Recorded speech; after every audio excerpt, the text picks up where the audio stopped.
Hey y'all, welcome back to MK3 Firearms. Today we're checking out a Browning High Power. This is a Mark III, and you'll probably notice that little slide cut there. It's a thicker slide. This is the Mark III, and it's a 40 cal. Actually, at one point it was a 40 caliber, and now it's been converted over to 357 SIG. So pretty cool little pistol here. The slide is much thicker, as you can see by the raised portion. It's beefed up. Even the frame has slightly different dimensions. As we went working through here, we had to change a couple things, but still really cool looking pistol. This thing turned out absolutely beautiful. And as always, we will start up at the front.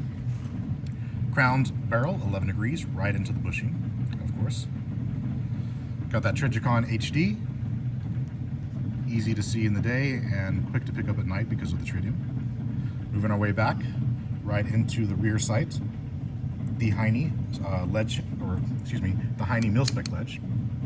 And of course, the hammer is the ring hammer from Cylinder and Slide, and it folds right up into the back beautifully. Look at that. Oh my God. Gorgeous. As you can see, the barrel, this is from KKM Precision, and that's their 357 SIG conversion. Normally, it'll come with a 40 caliber barrel, like so. And that's the factory, but it's actually a 357 SIG now. So a little snappy, a little poppy, but it's a great defensive round, and it's something unique and different other than a 40. Basically a 9mm and a 40 case, necked out, kind of like I don't know how. Well, let's just show you. How about that? So there's your 40 caliber, there's your 357 SIG, and there's your 9mm. So basically, you put this bullet in there, neck it down, and there you go. Pretty cool. Kind of like a 9mm plus P plus, if you want to go that route. As far as the rest of the work, we did the factory trigger and we flattened it slightly. This gentleman wanted the Garthwaite curve, so Garthwaite's triggers, back when he was around doing those, this is the same profile. We have a couple of those that we basically pattern off of, and we actually get them to the same profile.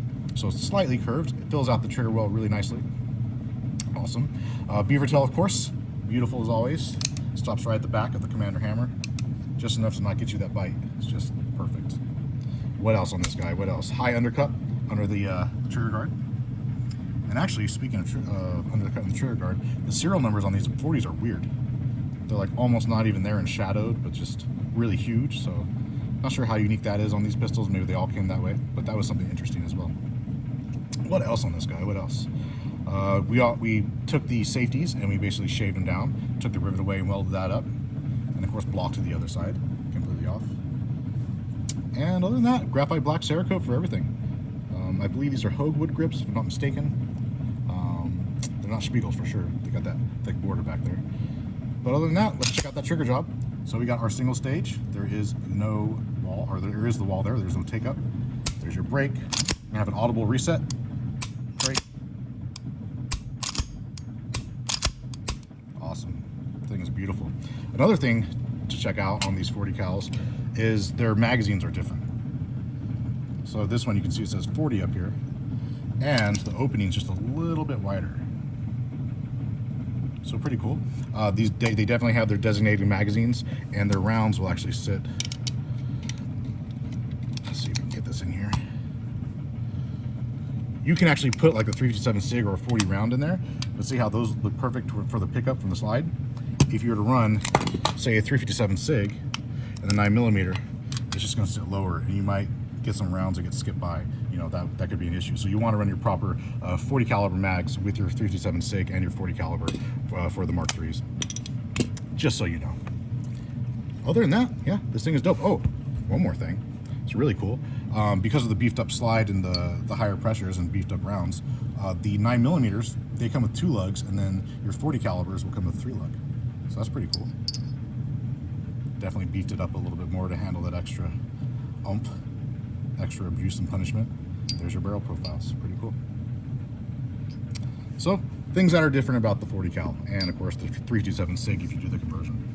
KKM barrels are absolutely amazing. We love these things, and they're a work of art. They drop in, or you can do the gunsmith fit. We prefer the gunsmith fit just because we can make them just spec, and it's awesome. But the drop-ins are right there. Sometimes even they need a little bit of work to get in. They're just really one-to-one tolerances. KKM is awesome. Anyways, y'all, questions, comments, concerns, leave them. As you know, we will answer accordingly. What a beautiful pistol. That little detail, that extra line for that thick slide, definitely makes those special and unique. Until next time.